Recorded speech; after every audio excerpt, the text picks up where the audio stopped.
All Fire right. when ready then. Okay, Okay. this is Tell the Truth Sports Radio. I have baseball renowned expert and author Bob Hurt. Bob, I'm going to talk about my guy, then you're going to talk about your guy. I want to talk about Ryan Sandberg. He just passed. He was a 7-time Silver Slug Award at second base, 9-time Right. Gold Glover. He did everything. He had all the tools. He was amazing. Give me your opinion on Ryan Sandberg. Break him down for me. Um, well, I mean, like you said, what you just quoted with his stats like that was absolutely true, and he was the most dominating, not just second baseman, but dominating hitter, I think, during that time. Um, I when I think about second baseman, I always think of Joe Morgan and then Roger Yes. Horns. But Yes. Ryan Sandberg is right, the Right modern there. day. Oh yeah. I mean, I grew up watching Joe Morgan and I read about, you know, Rogers Me, Hornsby, me but too. I did my study on Hornsby too. Um, yeah. and then Roberto Alomar. Oh yeah, Roberto was very good too. Yeah. I thought Roberto was I'm trying to think. Did he start with Toronto? He Or no, started out San Diego, right? San Diego. Yes. Right, San Diego, right. Yes. But But we're going to now, Sandberg, when I think of Sandberg, I think of the game of the week. It was 84, and he got Bruce Sutter twice. And I never, other than the World Series in Chicago for my Cubbies, I've never heard that crowd that loud. And Bob Costa said he did it again. And you could tell the second homer, Bruce Sutter had it high. Bruce Sutter was so mad after he threw it. And when he got the ball back from the catch, he snatched. I'd never seen a reliever that mad. Now, what is your memories of that game? uh, I don't I mean I remember it happening. I don't know if I saw the game, Mm-hmm. but but Bruce Sutter and him were teammates at one time, weren't Yes, they? yes, yes, I So do believe. that probably stuck the knife, deeper in Sutter's heart. But you could tell Suter missed the location. That's why he was Right. so mad. It was up right down the plate. He hit both of them.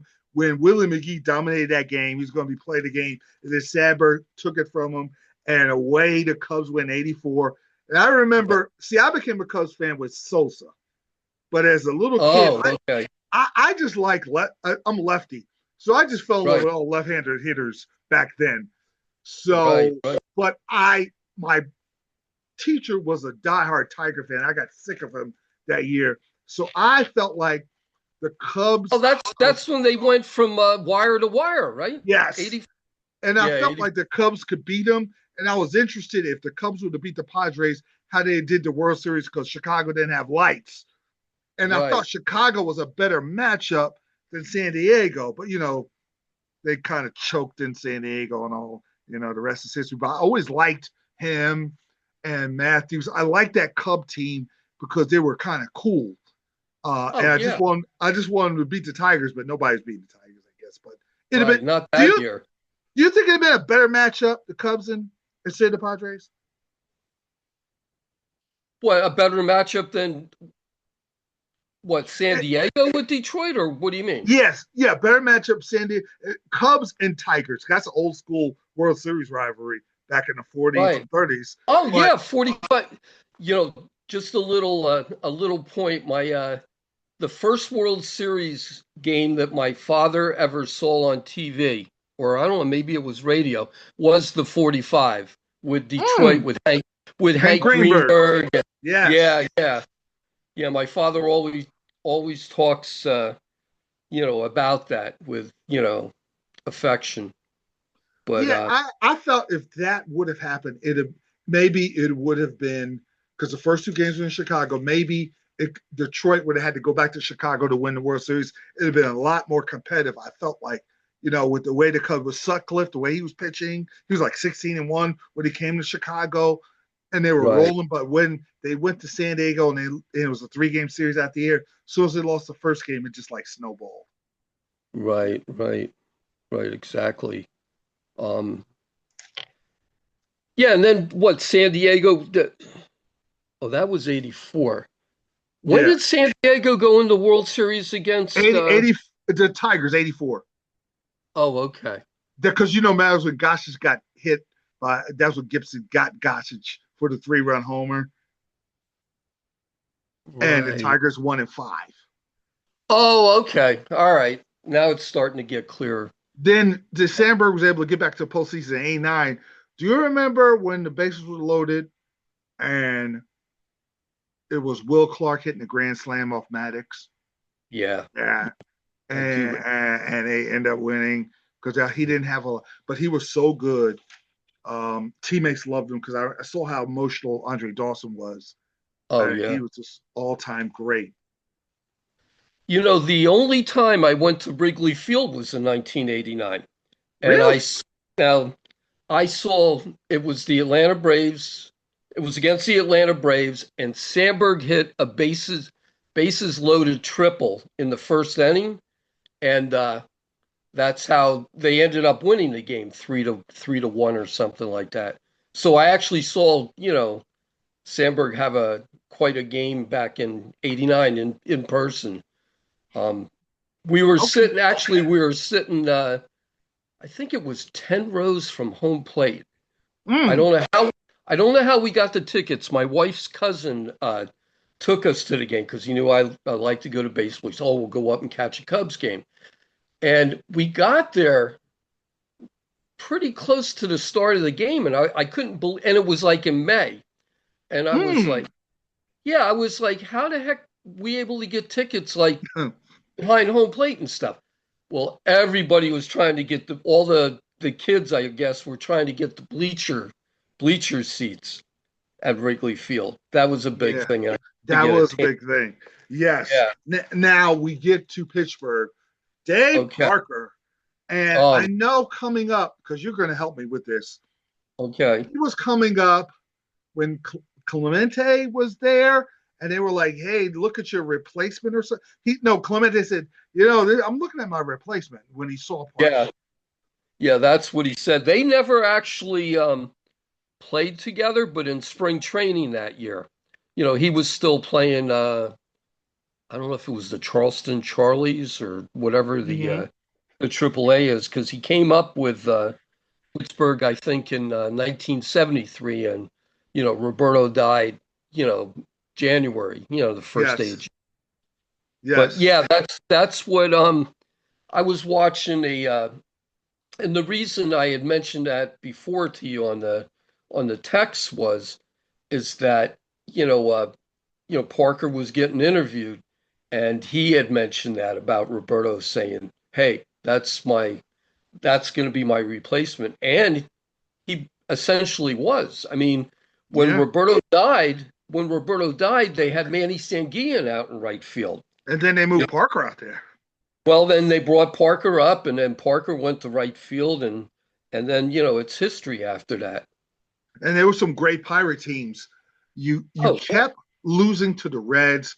Just as a fan, how'd you feel about the Reds? And was it maddening watching them lose every time, or like there's a I 5-game series, it's the 3-game series? I hated the Reds. I and it was funny because the girl I was dating, Mm-hmm. uh, her father, I got along with her, of course him, I was like 18 or something, and he was a big sports fan, so he used to bet me on the Pirates Reds playoffs each year, and he took my money. No, yeah. My dad, God rest his soul, was a Dodger fan. He hated the Reds. So Oh, I yeah, understand you guys had mutual feeling and you couldn't beat them. And then 79 came along and the We right. Are Family team. And what was funny was spring training and Dave Parker stretching. And he said, "What do you think about Pete Rose and the Phillies?" He said, "Hey man, you can get about 3 or 4 Pete Roses, you're not gonna beat this team." And that's when you guys took off and won that division and played the Reds again. How'd you feel about that series when it started? Well, It was wait, did Tom they? Seaver. Oh, yeah, they did. Right, right. Tom Seaver Um, was the starter for the Reds at the time. right. I'll confess I was worried. I Okay. mean, because of the past history between the two teams, but it worked out. I mean, Oh yeah, it Parker had a definitely big worked. series, and Stargell was Pops was tough. Stargell Oh, set the tone with the homer, and then when you won game two, I just remember as a youngster when you won game two, I said they're gonna finally beat Cincinnati. yeah. Cincinnati can't beat this team. And then you went Bly level and that nasty curveball. He was just amazing. Oh That was man. I mean, it's funny. I remember when Bert Blyleven with that curveball and like you said, nasty and stuff. But I'm sure you've seen Paul Skeens pitch, right? oh woo yeah Yeah, and I'm like, when Blyleven with that curveball, I said I'm never going to see a better breaking pitch out of anybody. But I have seen it with Paul Skeens. oh yeah oh yeah I mean, definitely he's the definition of nasty. yes. Now in that World Series, of course, Stargell was a hero. Parker was right behind. You got down 3-1 at home. And I remember as a youngster because I love both teams because I'm a left-hander, so I love Eddie Murray and Ken Singleton, and I think they had another guy, Lowenstein, and you guys had Oh yeah, it was Ronicki and Lowenstein. They used to yes, platoon at left field. and I loved Omar Marino and Parker Oh, and of course Pops. I love doing his stance as a oh lefty, yeah. so I love watching that series. 3-1. Are you thinking, man? I think we're done because you had to go back to Baltimore for two. Well, I don't know. I probably did, but the same thing happened in '71 because they Yes, played Baltimore. you had to win in And Baltimore. Yes, yes, they took what was it? They took 3 games. Yeah, in they lost Pittsburgh. the first two. Yeah, they lost. No, yeah, okay, they And lost they two won in three in Baltimore. Pittsburgh that 71. Then you had to win game 7 in Baltimore against Cuellar. And your guy Right. Clemente showed up, right?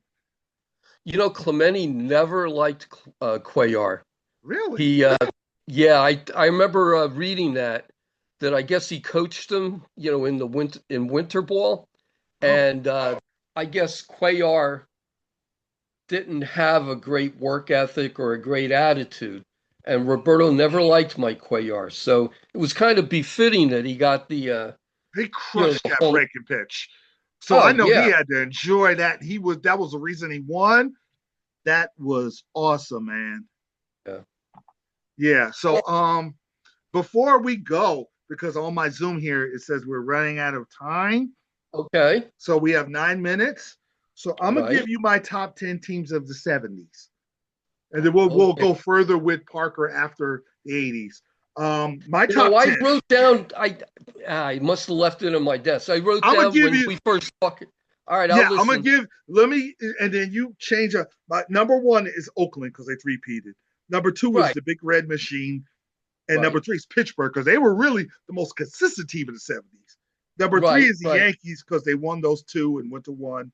Number right, four is Baltimore because they were good most of the 70s. They got one in 71. Number five is the Dodgers because they were this Ron Say, Garvey, Sutton teams were good, but they weren't quite as good, but they kept winning. My right. let me see, one, two, three. Number 17 is the Philadelphia Phillies. Number 8 is the Yeah, Kansas City Royals with Brett. And we right. we might have to do a whole show on George Brett because that was my guy. Oh yeah. Number 9 is the Red Sox because they almost 75. And number 10, I put Texas because Texas came close a couple times. Billy Martin won. Right. When They they, were second yeah. place toward the end. They had Toby Harry, they had Fergie Jenkins. They had, it was hard to find a 10th team, but I put that Well, down. that was when Billy Martin was managing too, right? 74, yes. Right, Yes. Yes, right. that's why you make all the bucks. You're the great author. That's why I lean on your expertise because you bring it. I didn't know that about Cuellar. That was good. Yeah, yeah. No, I always, I always remembered that, and then I'm thinking how befitting it was when he hit the home run in the seventh Yes. game. Oh well, also that single. Remember he hit the single and he beat it out. Kind of shook Yes. Cuellar. He shook Cuellar up. You know. Yes. Yes. Yes. So that But no Dave Park. Let me get back to Dave Parker though. Dave yes. Parker was the best. I think the best player of the '70s. Yes, I agree. And I mean, And the other thing, like I think I might have said on your text, is the amazing thing. He was a five-tool player, but he was how tall was he? He was like 6'4". Yeah, he was tall, 6'4". And Yeah. when you said, as soon as you said 5'2" player, I thought about the 79 All-Star game in Seattle Oh God. with those laser beams he threw. Oh yeah. Oh yeah. That one when he threw Rice out at third. I mean, he was in shock. Yo, I mean, whew. and especially, and I was like I was telling you before, is that I had forgotten that he lost the ball and it bounced and he had to get, and then he made the throw to third base. So, Yes. I mean, it wasn't like off the wall and throwing him out at third or rattling around in the corner and stuff. He actually missed that. I guess he lost it in the lights or something, and he was able to Mm-hmm. pick it up and, like you said, threw a laser beam to third base. And Whew. I mean, there was no question about, Rice was out. And then the Al Downing one, he threw him out at home plate. That was an amazing Yeah. throw. Yeah. And we need to give credit to Gary Carter too, because that was definitely That was a yes. Yes. Now let's go into the 80s. Why right. was he got the contract? Why was that so contentious? I mean, they were talking Oh, about that was a mess, oh, man. yes, I remember that. People, well, you know a little bit about the city of Pittsburgh. It's a I blue do. collar, you Yeah. know, steel mills. It's that type of place, and they had a hard time warming up to somebody that was making $1 million to play baseball. See, they love And Stargell. oh They, yeah, well everybody yeah. does. You want to know something? Everybody loves him. I've talked to Yes. players, and I have never heard anybody say a bad word about him. I mean, No. Pops he was Pops. I mean, he was. It's funny how the leadership, in the Pirates in the '70s, like Clemente led by example, but I don't know well, Pops did too, but Pops just had a laid back, you know, confident, never down, you know, Yeah. he had he had a great attitude. He did. I mean, He did. And it was contentious. Parker goes back home to right, Cincinnati, where he's from, and he comes right, back to Pittsburgh a couple times. And I saw him hit a homer, and he always does this little thing where he trots around the bases like he's almost yeah. dancing. He took his sweet time right in the Oh back, yeah, around the bases when he came back, and he hit a home run. yeah. Did you listen to his son give the induction speech? No, You I got to did do not. you got to do that. I am. It's I am. it it's written by Dave Parker, but his son is actually given it, and Wow. it really hit me here. That Yes. you know, the emotion and you could through his son's voice, you could picture like Dave Parker up at the podium on stage in Cooperstown. Yes. That he did such a fine job, but yeah, he was a really you know Dave Parker. I loved him. Um, Never going to say anything different, but he was cocky as hell. Yes, he He was, really, and he was and he wasn't he was afraid to entertaining. tell you. He was yes, he was entertaining though. He wasn't Yes, cocky yes. like an idiot because his Oh teammates no. got a kick out of it. Because you remember him and Phil Garner always got into it, and it was Oh like yeah. comedy gold. And he Yep. was like that going to Oakland and he won a World Series, and he was like that going to Milwaukee where he mentored Gary Sheffield. And I didn't know any of Right. that. Gary Oh Sheffield yeah, yeah. Yeah, swears he by said him, that. He said that. swears by him.